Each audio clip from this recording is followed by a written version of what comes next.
போதைப் பொருட்களற்ற சமூகத்தை உருவாக்க அடியெடுத்து வைப்போம். Be a part of the movement for a drug-free society. SNRN Marathon. Register now. குறைந்த விலை, நிறைந்த தரம். தங்கள் தேவைகள் அனைத்தும் ஒரே இடத்தில். Jayachandran. V house production Suresh Kamatchi தயாரிப்பில் பாலா இயக்கத்தில் அருண் விஜய் நடிக்கும் வணங்கான் ஜனவரி 10 முதல் திரையரங்குகளில். வெளிப்படையா சொல்லணும்னா அவர் பேரை சொல்றது கூட நாங்கள் கூச்சப்படுறோம். ஒரு சமமான தலைவர்களோட தான் போட்டியே போடணும். இன்னும் 50 வருஷம் கழிச்சு என்னை விட பெரிய சீர்திருத்தவாதி கூட வருவான். அப்போ என்னுடைய கருத்துக்களை பார்க்கும்போது நான் ஏதோ பின்தங்கி இருக்கிற மாதிரி இருக்கும். அப்படிப்பட்ட விமர்சனத்தை கூட நான் வரவேற்கிறேன்னு சொன்னார். மைதானத்தில் பந்து அடிக்கிறதுக்கு பதிலாக கால் அடிப்பான். ஏன்னா பந்து அடித்து அவனால் வெற்றி பெற முடியாதுன்னு தெரியும். எதிருடைய கால் அடிக்கிறது. உங்கள் ஆட்சியில் ஒரு தவறு நடக்குது, அதை சுட்டி காட்டினா நீங்கள் போன ஆட்சியில் அது நடந்தது அப்படின்னு அப்படியே போகிறீங்க, இதுக்கு நீதி கொடுங்க அப்படின்னு கேட்குறாங்க. இதே மாதிரி ஒரு மரியாதையை நீங்கள் எங்கேயுமே கவர்னர் ஜெயலலிதா கேட்டு பாருங்கள். கவர்னரை மதிச்சவதெல்லாம் உங்களுக்கு தெரியும். அவங்க எப்படி அந்த அம்மா சென்னாரெட்டியை மதிச்சாங்கலாம் தெரியும். ஆளுநருக்கும் தேசபக்திக்கும் அந்த பாடல் பாடலைங்கிறதுக்கெல்லாம் சம்மந்தமே இல்லைங்க. தமிழ் தாய் வாழ்த்து நான் நல்லா பாடுவேங்கிறது முதல்வருக்கும் தெரியும் அப்படின்லாம் அவர் தெரிவிச்சிருக்கிறாரு. இவர் நல்லா வீட்டில் பாடுறதில்ல, அதில் ஒன்றும் பலன் இல்லைங்க. ஒன்று மாநில அரசாங்கத்துக்கிட்ட இருக்கிற அதிகாரத்தை தட்டி பறிக்கிறாங்க. அதெல்லாம் தமிழ்நாடு சட்டமன்றம்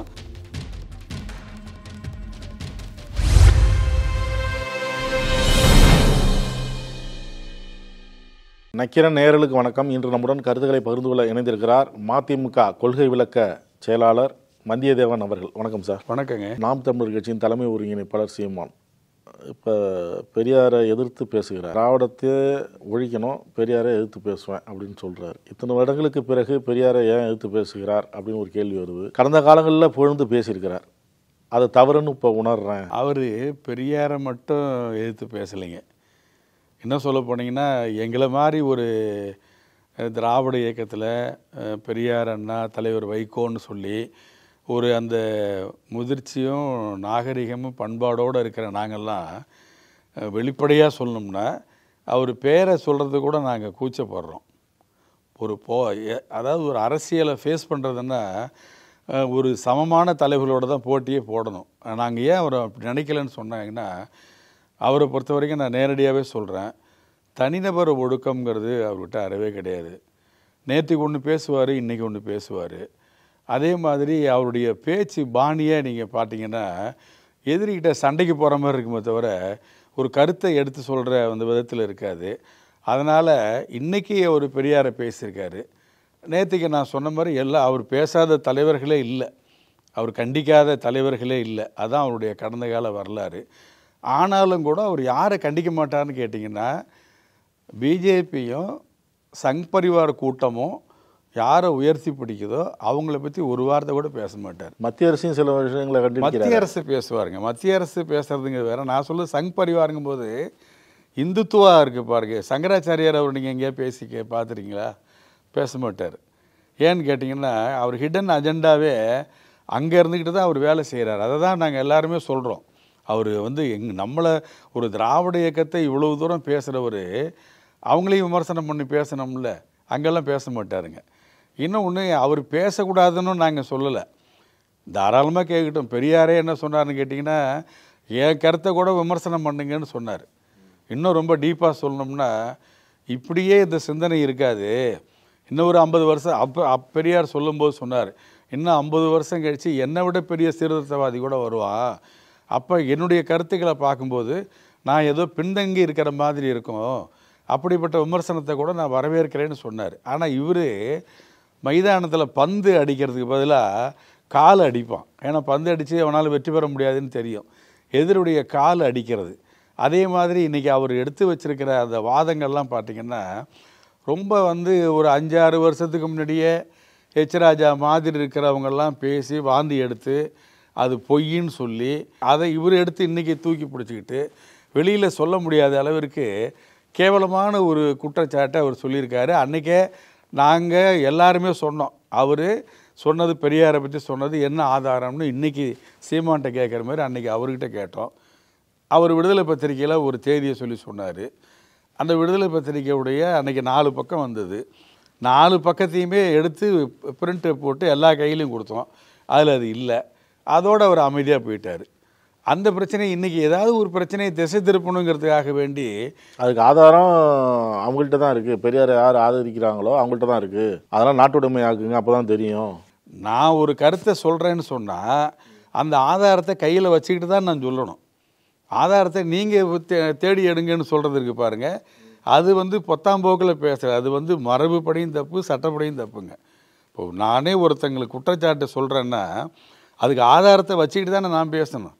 ஆதாரத்தை அங்கே யாரும் லாக் பண்ணிலாம் வைக்கல. இன்றைக்கி பெரியாருடைய படைப்புகள் எல்லாருமே போட்டிருக்காங்களே. ராமகிருஷ்ணன் போட்டிருக்காரு, குளத்தூர்மணி போட்டிருக்காரு, அரசாங்கம் வெளியிட்டிருக்கு. யாருன்னெலாம் தடுத்து நிறுத்தலையே. என்னன்னு சொல்ல போனீங்கன்னா அவர் பெரியார் திடல் கூட, பெரியார் திடலில் இருக்கிற நூலகம் கூட எல்லாருமே போகலாமே. முதலமைச்சர் இப்போ திறந்து வச்சுருக்காரு, இவரே போகலாம். இன்னும் இவர் ஒரு நல்ல ஒரு முதிர்ச்சி உள்ள ஒரு தலைவராக இருந்தால் அவர் என்ன பண்ணியிருக்கணும்னு கேட்டிங்கன்னா, இந்த ஒரு குற்றச்சாட்டு பெரியார் மேலே சுமத்துறதுக்கு முன்னாடி அவர் முதல்ல போய் அதை படித்து அந்த ஆதாரத்தை கையில் வச்சுக்கிட்டு இந்த அடிப்படையில் நான் பெரியார் மேலே குற்றச்சாட்டுறேன். இன்றைக்கும் ஆசிரியர் வீரமணி கூட்டத்தில் பேசும்போது பார்த்திங்கன்னா அவர் உயரத்துக்கு புத்தகங்களை அடுக்கி வச்சுக்கிட்டு அந்த புத்தகத்தில் இருக்கிற சான்றை எடுத்து சொல்லி தான் அவர் பேசுவாரே தவிர, ஆதாரத்தை நீங்கள் போய் கண்டுபிடிச்சி எடுத்து பார்த்துங்க, நான் எனக்கு வாயில வந்ததெல்லாம் பேசுவேன் அப்படின்னு சொல்கிறதுக்கு பாருங்கள், அதுவே அவருடைய முதிர்ச்சி இல்லாத, பொறுப்பில்லாத தன்மையை காட்டுது. அண்ணா பல்கலைக்கழக மாணவி விவகாரம் இது சட்டமன்றத்தில் பாஜகவும் பேசிச்சு, கூட்டணி கட்சிக்காரங்களும் பேசினாங்க. திமுக கூட்டணி கட்சிக்காரங்க, அதிமுக அந்த பேட்ஜை அணிஞ்சிட்டு வந்தாங்க. முதலமைச்சர் ஏன் வாயை திறக்கல அப்படின்லாம் சொன்னாங்க. இப்போ முதலமைச்சர் அதுக்கு பதில் அளிச்சிட்டாரு. இருந்தாலும் இவங்க முதலமைச்சர் அளித்த பதிலில் திருப்தி இல்லை அப்படிங்கிறாங்க பாஜகக்காரங்க. அவங்க நான் இதையும் அதே மாதிரி தான், சீமான் எப்படி ஒரு பிரச்சனையை மடமாற்றி கொண்டுட்டு போகிறதுக்கு திடீர்னு இப்போ பெரியாரை கையில் எடுக்கிறாரோ, அதே மாதிரி தொடக்கத்திலே நம்ம சொல்லியாச்சு. அந்த ஒரு சம்பவம் நடந்ததை கைது பண்ணியிருக்காங்க, வழக்கு நடக்குது, சிபிஐ கிட்ட கொடுங்கன்னு சொல்கிறாங்க. அதுக்கான ப்ராசஸ் வேலைகள்லாம் எல்லாமே இறங்கி நடந்துக்கிட்டு இருக்கிறத நம்ம பார்க்குறாங்க. அப்போ போய் இவங்க திரும்ப விடாப்பிடியாக முதலையும் மூர்க்கனும் கொண்டதை விடான்னு சொல்லுவாங்க. அதே மாதிரி இவர் பேசிக்கிட்டு இருக்கிறான்னு சொன்னால், இதன் மூலயமா திமுக அரசாங்கத்து மேலே ஒரு அரசியல் லாபி பண்ணுறாங்களே தவிர அவங்களுக்கே தெரியுது. அவங்களே திரும்பி கேட்டாங்க, நீங்கள் பொள்ளாச்சியில் நீங்கள் ஆட்சியில் இருக்கும்போது என்ன நடந்தது, நீங்கள் எப்படி நடந்துக்கிட்டீங்க அப்படிங்கிற விதத்துக்கெல்லாம் இவரால் இன்னைய வரைக்கும் எடப்பாடியாலேயோ மற்றவங்களாலேயோ பேச முடியல. இவங்கெல்லாம் பேச வேண்டிய செய்திகள் அவங்க என்ன சொல்கிறாங்க, வானதி சீனிவாசன், தமிழிசை, இவங்கெல்லாம் உங்கள் ஆட்சியில் ஒரு தவறு நடக்குது, அதை சுட்டி காட்டினா நீங்கள் போன ஆட்சியில் அது நடந்தது அப்படின்னு அப்படியே போகிறீங்க, இதுக்கு நீதி கொடுங்க அப்படின்னு கேட்குறாங்க. அவங்க சொல்கிறாங்களே வெளிப்படையாக, அதை மட்டுமே சொல்லலை. உங்கள் ஆட்சிக்கு போங்க, உங்கள் ஆட்சியில் இது நடக்கலையாங்கிறதோட மட்டும் அவங்க கேட்கல. எடுத்த உடனே அவங்க விளக்கம் சொல்கிறாங்க. இந்த குற்றச்செயலுக்கு என்னென்ன தீர்வு, என்னென்ன நாங்கள் செஞ்சுருக்கிறோம், என்னென்ன காரணம். இன்னும் சொல்ல போனீங்கன்னா ஒரு பல்கலைக்கழகத்தில் துணைவேந்தரே இல்லாமல் இருக்குதுன்னு சொன்னால், இதே மாதிரி நிறைய பல்கலைக்கழகங்கள் இல்லை துணைவேந்தரே இல்லைன்னு சொன்னால், அப்போ அந்த துணைவேந்தர் போகிறதுல ஆளுநர் முட்டுக்கட்டை போட்டு தடுத்து நிறுத்துறான்னு சொன்னால், இந்த குறைபாடை சுட்டி காட்டுறதை நான் தவறுன்னு சொல்லலை. ஆனால் அதே நேரத்தில் அதையும் சுட்டி காட்டினோம்ல, அதனால தான் நாங்கள் என்ன சொல்கிறோம், இவங்க பாஜகவுடைய பி டீம் மாதிரி இருந்துக்கிட்டு இதை பாஜகவை டிஃபெண்ட் பண்ணி பாதுகாக்கிறதுக்கு இந்த பிரச்சனையை சொல்லி அண்ணன் திமுக சர்க்கார் மேலே குற்றச்சாட்டை விசிறி விடுற வேலையில் செய்கிறாங்களே தவிர, உள்ளபடியே அந்த பிரச்சனையை தீர்வு காணணும் அல்லது இதே மாதிரி இருக்கிற மற்ற குறைகளையும் சுட்டி காட்டணும். இவங்க தமிழ்நாட்டில் அரசியல் பண்ணுறவங்க தானே. அப்படி பண்ணும்போது அந்த பல்கலைக்கழகத்துக்கு ஏன் துணைவேந்தர் போடுறதுக்கு போடலை, அப்போ அரசாங்கம் கொடுக்குற அந்த பட்டியலை ஆளுநர் ஏன் திரும்ப திரும்ப அனுப்புகிறாரு, அப்போ நிர்வாகத்தில் தலையீடு செய்கிறாரா இல்லைங்களா, மாநில உரிமைகளில் ஒன்றிய அரசு வெளிப்படை இதுக்கு தான் கவர்னர் போட்டு வச்சுருக்காங்களா அப்படின்னு சொல்லி அந்த கேட்குற பிரச்சனை அரசியலாக பார்க்காம கல்வி ரீதியாக, மாணவர்கள் ரீதியாக, தமிழ்நாட்டு மக்கள் நலன் அந்த மாதிரி பொறுப்புணர்வோடு சிந்திச்சு பார்த்தாங்கன்னா அதை பற்றிலாம் பேசணும். அதை பற்றிலாம் அவங்க ஒன்றுமே பேசலைங்க. கவர்னரே நீங்கள் மதிக்க மாட்டேங்கிறீங்கிறாங்க. கவர்னரை அவர் எங்கெல்லாம் வாய்ப்பு கிடைக்குதோ அங்கெல்லாம் அசிங்கப்படுத்துறீங்க. கவர்னரை மதிக்கிறதுன்னு சொன்னாங்க. இதே மாதிரி ஒரு மரியாதையை நீங்கள் எங்கேயுமே கவர்னர் ஜெயலலிதா கேட்டு பாருங்கள், கவர்னரை மதித்தவதெல்லாம் உங்களுக்கு தெரியும். அவங்க எப்படி அந்த அம்மா சென்னாரெட்டியை மதித்தாங்கலாம் தெரியும். ஆனால் இந்த திமுக அரசாங்கத்தை பொறுத்தளவில் போய் அவங்கள கூப்பிடலையா, வந்த இடத்துல அவங்கள வரவேற்கலையா, அந்த அரசு முறை மரியாதையை அவங்கள செலுத்தலையா, அவங்கள உட்கார சொல்லலைங்களா, அந்த அறிக்கையை தயார் பண்ணும்போது அவங்கக்கிட்ட காட்டலையா, அவங்க சொல்கிற திருத்தத்தை அவங்க ஏற்றுக்கலையா, திரும்ப பேச கூப்பிடலையா? இது எல்லாத்துலேயும் ஆளுநரை தமிழ் தாய் வாழ்த்த பாடுங்க, அதில் எந்த மாற்று கருத்தும் இல்லை. அது நீங்கள் பாடுறபடி தமிழ்நாட்டில் மறுபடி பாடுங்க, அதை பற்றி இல்லை. தேசிய கீதத்தையும் பாடுங்க அப்படின்னு தானே கவர்னர் கேட்குறாரு. அதில் என்ன தவறு இருக்குன்னு தானே பாஜகக்காரங்க கேட்குறாங்க. அது 30 ஆண்டு காலமாக தொடர்ந்து நடைமுறையில் இருக்கிறதுல நீங்கள் வந்துங்க தேசிய கீதம் பாடலைன்னு இப்போ அவங்க சொல்லலையே. இவங்களும் தேசிய கீதம் நாங்கள் பாட மாட்டோம்னு சொல்லலைங்களே. ஒரு மரபு முதல்ல தொடக்கத்தில் தமிழ் தாய் வாழ்த்து, முடிக்கிறதுல இது. இப்போ இவங்களுக்கு இது தேசிய கீதத்தின் மேலே பற்றெல்லாம் கிடையாதுங்க. உள்ளபடியே இவங்க சார்ந்திருக்கிற கவர்னரோ, கவர்னருக்கு பின்னாடி இருக்கிற இயக்கிக்கிட்டு இருக்கிற பாஜக, ஆர்எஸ்எஸ் அவங்களாம் தேசிய கீதத்தையோ அரசமைப்பு சட்டத்தையோ அவங்க ஜனசங்கம் காலத்திலிருந்து ஒத்துக்காதவங்க. இதை தேசிய கீதத்தை இது ஒரு காரணமாக சொல்லி அதையும் திமுக இது திசை அவரும் என்ன செய்கிறாரு கேட்டிங்கன்னா, திமுக அரசு இவ்வளவு நல்ல திட்டங்களை போட்டிருக்கு, நாங்கள் இவ்வளோ செஞ்சுருக்கிறோம், இவ்வளோ செய்ய போகிறோம்னு சொல்லியிருக்கு. இதையெல்லாம் படித்து சொன்னால் திமுக சர்க்கார் மேலே அந்த செயல் திட்டங்கள் மேலே ஒரு ஆதரவு இருக்கிறத மடை மாற்றி ஒரு வெறுப்பை உண்டாக்குறதுக்காக கவர்னர் செய்கிற காரியம் தானே தவிர ஆளுநருக்கும் தேசபக்திக்கும் அந்த பாடல் பாடலைங்கிறதுக்கெல்லாம் சம்மந்தமே இல்லைங்க. அப்படிப்பட்டவராக இருந்தால் ஒரு பெருந்தன்மையான அரசியல் பண்றவராக இருந்தால் அதை இவங்க திசை திருப்பிட்டாங்க. தமிழ் தாய் வாழ்த்துக்கு பாடலுக்கு எதிர்ப்பாக இருக்கிறாரு ஆளுநர், அந்த மாதிரி கொண்டு போயிட்டாங்க. ஆனால் இவர் தமிழ் தாய் வாழ்த்து நல்லா பாடுவார் அப்படிங்கிறது ஏற்கனவே தெரியும், எல்லாருக்கும் தெரியும் அப்படின்லாம் சொல்கிறாங்களே. ஏற்கனவே இது மாதிரி ஒரு பிரச்சனை வந்தப்போ அவராக சொல்லியிருக்கிறாரு, தமிழ் தாய் வாழ்த்து நான் நல்லா பாடுவேங்கிறது முதல்வருக்கும் தெரியும் அப்படின்லாம் அவர் தெரிவிச்சிருக்கிறாரு. இவர் நல்லா வீட்டில் பாடுறதில்ல, அதில் ஒன்றும் பலன் இல்லைங்க. இவரை வச்சுக்கிட்டு பாடும்போது நீராறும் கடல் உடுத்தங்கிற பாடலை பாடும்போது அந்த திராவிடம்ங்கிற சொல்ல தவிர்த்த நேரத்தில் இவர் மேடையிலே இருக்கிறவர், உள்ளபடியே தமிழ் உணர்வு ஈடுபாடு எல்லாம் இருக்கிறவர் தான், வேற ஒன்றும் சொல்ல வேணாம். இப்போ கேட்டார்ல, சபாநாயகர்கிட்ட கூப்பிட்டு கேட்குறாருல, தேசிய கீதம் ஏன் பாடலை அப்படின்னு கேட்குறாருல. அப்போ அங்கே மேடையில் உட்காந்துருக்கும்போது அந்த பாட்டு பாடினவங்கள, பாடல் பாடினவங்கள, ஏன் திராவிடங்கிற அந்த வார்த்தையை ஏன் நீங்கள் எடுத்துகிட்டு பாடினீங்க, திரும்ப அதை பாடுங்க அப்படின்னு அவர் சொல்லி திருத்தியிருந்தாருன்னா உள்ளபடியே அவர் தமிழ் தேசியத்தை, தமிழ் தாய் வாழ்த்த, தமிழர்கள் உணர்வை, தமிழ்நாட்டை மதிக்கிறாருன்னு பொருள். மற்ற மாநிலங்கள்லாம் ஃபாலோ பண்ணுதுன்னு சொல்கிறாரு அவங்க, சொல்கிறாங்களே மற்ற மாநிலங்கள்லாம் ஃபாலோ பண்ணும்போது ஏன் இங்கே மட்டும் ஃபாலோ பண்ண மாட்டேங்கிறீங்க? அது நிறைய விஷயத்தில் அப்படி கேட்டால் நீட்டு கூட தான் நாங்கள் மற்ற மாநிலத்திலேருந்து நம்ம மாறுபடுறோம். நமக்குன்னு ஒரு பண்பாடு நம்ம வச்சுருக்கோம். நீங்கள் அடிப்படையில் அது விதண்டாவாதமாக பேசுகிறாருங்க. ஒன்று, நம்ம தேசிய கீதத்தை மறுத்தா நீங்கள் கேளுங்க, தேசிய கீதம் பாடலைன்னு கேட்டால் நீங்கள் கேளுங்க.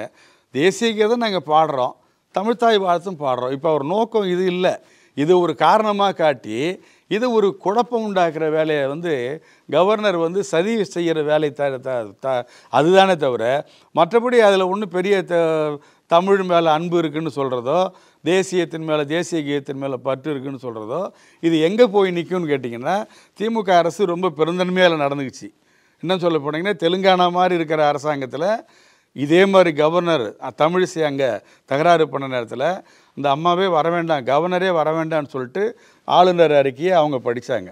மேற்கு வங்கத்தில் அந்த மாதிரி படித்தாங்க. அதுக்கு என்ன காரணம் கேட்டிங்கன்னா, கவர்னர் ஒரு தனி ராஜ்யம் நடத்துகிறாங்க, நிழல் அரசாங்கம் நடத்துகிறாங்க.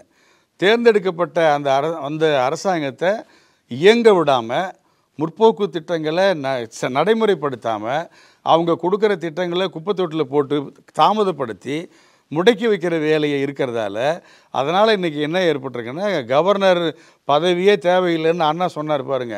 அதை இந்த கவர்னர் வெளிநடப்பு செஞ்ச அந்த நேரத்தில் இவர் சட்டசபையை விட்டு வெளிநடப்பு செஞ்சால் மட்டும் போதாது, தமிழ்நாடை விட்டு வெளிநடப்பு செய்யட்டும், இந்த பதவியே தேவையில்லைன்னு அனைத்து கட்சியில் இருக்கிற நிறைய தலைவர்கள் இந்த கருத்தை வலியுறுத்தி சொல்கிற அளவுக்கு ஒரு தவறான முன்னுதாரணத்தை ஆளுநர் தான் செஞ்சுக்கிட்டு இருக்கிறாரே தவிர, நீங்கள் தமிழ்நாடு அரசாங்கத்தை இந்த பிரச்சனையில் ஒரு துளி அளவு கூட குற்றம் சொல்ல முடியாதுங்க. இந்த யூஜிசி புதிய விதிகளை திரும்ப பெறணும்னு சொல்லி சட்டப்பேரவையில் தீர்மானம் நிறைவேற்றிருக்கிறாங்க. அது எப்படி பார்க்க? இது பார்த்திங்கன்னா, ஒன்றிய அரசு நாங்கள் தெளிவாக சொல்கிறோம், ஒன்றிய அரசாங்கத்தை பொறுத்தளவில், மோடி அரசாங்கத்தை பொறுத்தளவில் இந்த ஆளுநர்களை வச்சு அது ஒரு அதாவது எதிர்க்கட்சிகள் ஆளக்கூடிய மாநிலங்கள், அவங்க ஆளுங்கட்சி இருக்கிற மாநிலங்களே எந்த பிரச்சனையும் வராது. இப்போ டெல்லியில் எடுத்துங்க, மேற்கு வங்கத்தில் எடுத்துங்க, பஞ்சாபில் எடுத்துங்க, இது நம்ம தமிழ்நாட்டில் எடுத்துங்க, பக்கத்தில் பாண்டிச்சேரி ஓரளவு இப்போ அவங்க அரசாங்கமாக மாறிப்போச்சு. இந்த எதிர்க்கட்சிகள் ஆள்ற மாநிலங்களில் பூரா ஆளுநர்களை விட்டு நான் சொன்ன மாதிரி இந்த இடையூறு செய்யறதுங்கிறது இங்கே தமிழ்நாட்டில் நம்முடைய முதலமைச்சருக்கும் ஆளுநருக்கு மட்டும் இல்லை, எதிர்க்கட்சி ஆளக்கூடிய எல்லா மாநிலத்திலையும் இவ்வளவு மோசமான நடைமுறை இருக்குது. அதில் இன்னும் எரிகிற நெருப்பில் பெட்ரோலை ஊற்றுற மாதிரி 2 நாளைக்கு முன்னாடி டெல்லியில் இருக்கிற அந்த கல்வி அமைச்சர் அவர் என்ன உத்தரவு போடுறாருன்னு கேட்டிங்கன்னா, ஏற்கனவே ஆளுநருக்கு அளவு கடந்த அதிகாரங்களை கொடுத்துருக்காங்க. நான் தொடக்கத்திலே சொன்னேன், துணைவேந்தர் நியமனம்னு சொன்னால் தேர்ந்தெடுக்கப்பட்ட ஒரு மாநில அரசு அங்கே இருக்கிற கல்வி அமைச்சர், ஏன்னா அந்த கல்வி நிலையங்கள் அந்த மாநிலத்தில் இருக்குது, அவங்களுக்கு சம்பளம் நம்ம கொடுக்குறோம், வருமானம் அங்கே இருக்கிற நிர்வாகம் நம்ம பார்க்குறோம், இவங்க வெளியிலேருந்து பார்வையாளர்கள் தான்.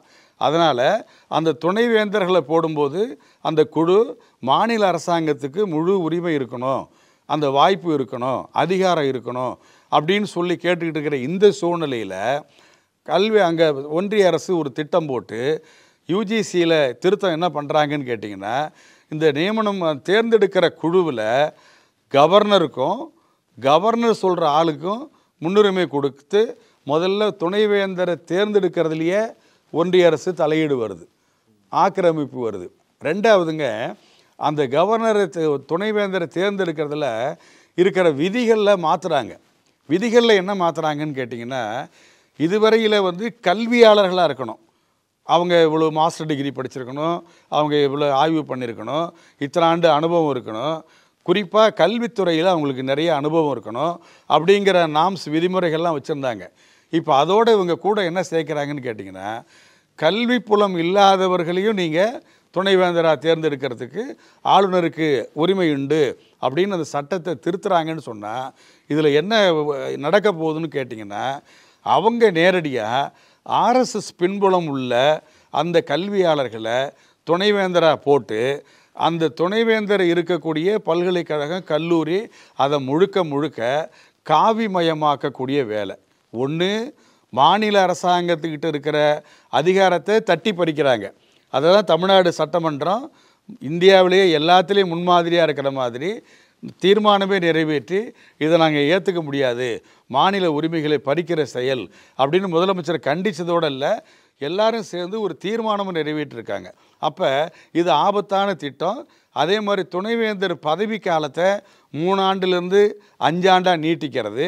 ஏற்கனவே இவங்க கல்வியாளர் குழுவில் பல மாநிலங்களில் பாடத்திட்டத்தில் காவிமயமாக்கக்கூடிய அந்த ராமாயணம், மகாபாரதம், அதை விட கொடுமை பகவத்கீதை, இந்த வர்ணாசிரம தர்மம், இந்த கருத்துக்களெல்லாம் பாடத்திட்டத்தில் புகுத்திக்கிட்டு வர்றதுக்கு அந்த ஒரு ஆபத்தான ஒரு காலகட்டத்தில் இந்த துணைவேந்தர் அந்த பதவியில் அதே மாதிரி நியமிக்கிற அந்த அதிகாரத்தை ஒன்றிய அரசாங்கம் ஆளுநர் பொறுப்புக்கு அதிகமாக கொடுத்துருக்குன்னு சொன்னால் இது கண்டிக்கப்பட வேண்டியது. இந்த நேரத்தில் கருத்துக்களை பகிர்ந்து நன்றி சார்.